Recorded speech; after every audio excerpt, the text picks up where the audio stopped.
Good afternoon. This is Charlie Hardman, and I'm conducting an experiment for my Why Science Matters course, NSCI 117, and for the spring semester in 2016. I've decided to choose Why Does an Acid Keep Apples from Turning Brown experiment. And as you can see in front of us here, we have our fresh apple, a knife and a cutting board to cut it in half, a small bowl that we'll be putting one of the lemon-induced covering over the actual cut after we do that, and I'll explain that as we move along.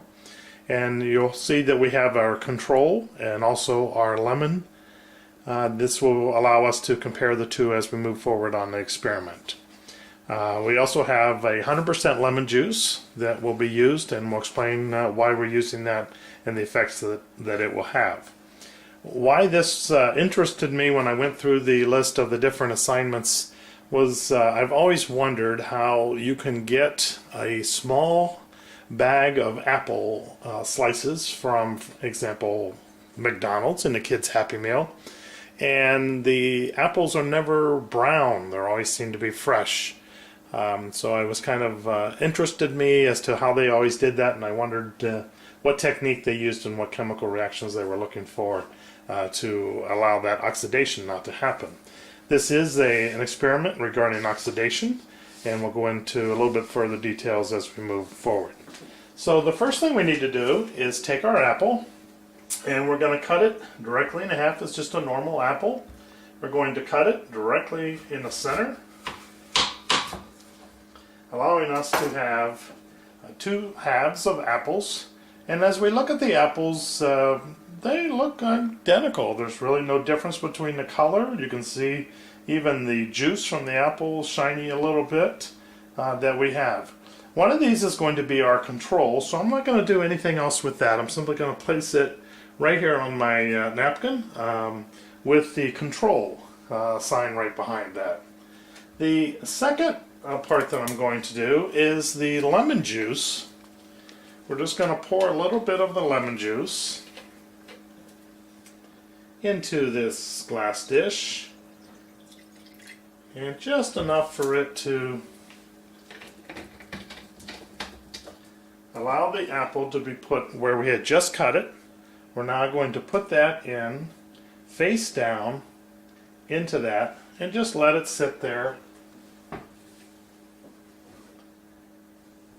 And it's allowing it to absorb the lemon juice, if you would, into the apple itself.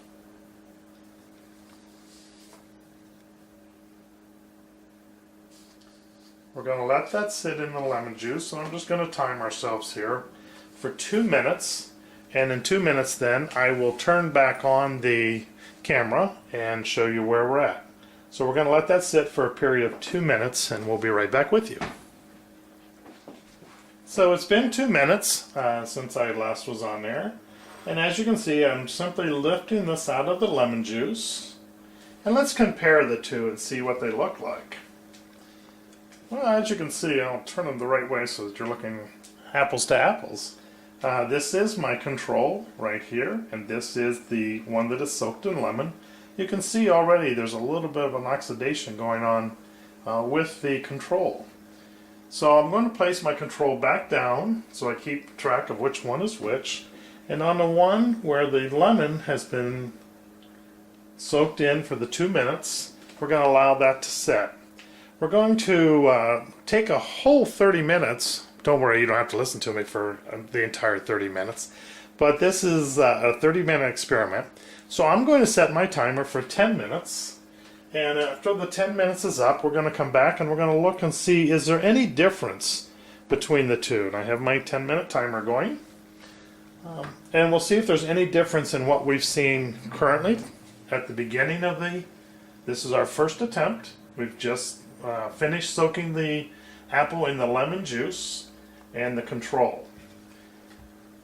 We'll put the tape on pause and we'll come back in 10 minutes and we'll take a look at what the difference is. So there's the end of our first 10 minutes. So really we have our control has been exposed to the air for a total of 12 minutes. 2 minutes while we were soaking the other lemon juice onto the apple. And now we have waited 10 minutes. So let's compare and see if there's anything different. The lemon coated and the control. As I put them closer together, you can already begin to see more brown coming along. And really there's no browning at all on the lemon side of it. Of course the exterior is the same because it's protected by the skin of the apple. And it's only where the apple has been exposed to the air that we're beginning to see the differences. Again, a little bit more brown on the control and absolutely no brown on the other side of the lemon. So we're going to put those back down and we're going to wait for another 10 minutes and we'll see if this looks any different 10 minutes from now for a total of 20 minutes as part of this experiment. So we'll take a little bit of a break and I'll be back with you in another 10 minutes. Okay, there's our timer. We now have a total of 20 minutes that the apple has been exposed and is allowed to oxidize. So let's take a look. Well, let's look first at our control. Before we only had a little bit of a browning right here in the center. As we can see now that we're at 20 minutes, we have a lot more brown oxidation and the fruit turning on the outside corners beginning to just kind of lightly, but it's beginning now to where it's visible to see with the naked eye. So let's look at what our lemon covered slice. Once again, I really don't see much oxidation at all or browning in our lemon tested apple. A little bit maybe right at the top, but not too much. I think most of that was there maybe when we even started. So we've allowed this to occur for a total of 20 minutes. We're going to allow it to take another 10 minutes and then we'll take a look. That will give us a total of 30 minutes as part of this experiment. So we'll put the camera back on pause. I'll start my timer for 10 more minutes and we'll be back to finalize our experiment. Okay, and there is our final 10 minutes from our experiment. So now we have a total of 30 minutes that we have allowed the control and the scientific test on the lemon to see what the difference is now. So let's take a closer look. If we try to compare the two, if you can see them much better now closer, there's much more brown than what there is on the scientific sample that we had that was soaked in the lemon. Now I don't know about you, but I think I would much rather have the one with the lemon on it versus the one that's been out in the air just by looking at it for its pleasing abilities. I did this experiment about 2 days ago now. It's almost 48 hours. And this is the results, and I'll just put these right next to these, between the lemon and the control. Now the lemon I let soak for a total of 10 minutes, and this I allowed obviously to air out, and they've both been exposed to the air for almost 2 days, a total of 48 hours at this time. Once again, I think I would much rather take a bite out of this one than I would this. Now I'm not a fan of lemons, so I don't think I'd eat either one of them myself. So what happened? Well, what happened when we did this experiment, when we cut those apples open, there's an enzyme that's actually in the apples that is called polyphenol oxidase. And that is what's released from the cells of the apple, and that reacts to the oxygen in the air. This is what causes the fruit to turn brown.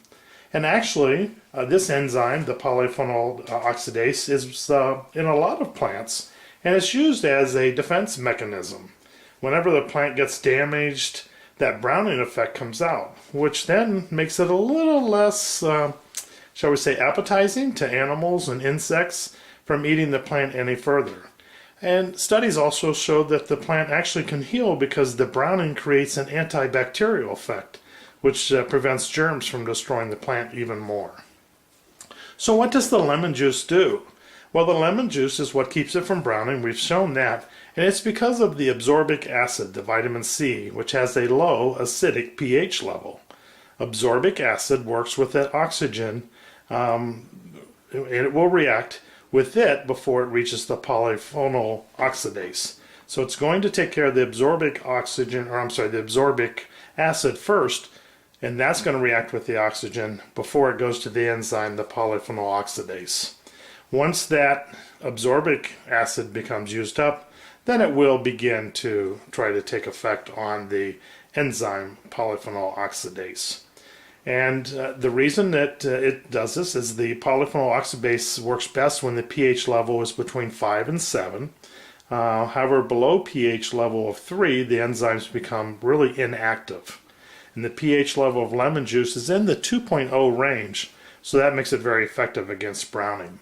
There's other juices that you can use, such as cranberry juice and also Concord grape juice, and grapefruit juice also have low pH levels as well. So those are some other some other juices that you can use to do that. So going back to my original question, how does McDonald's do that in the kids' Happy Meals?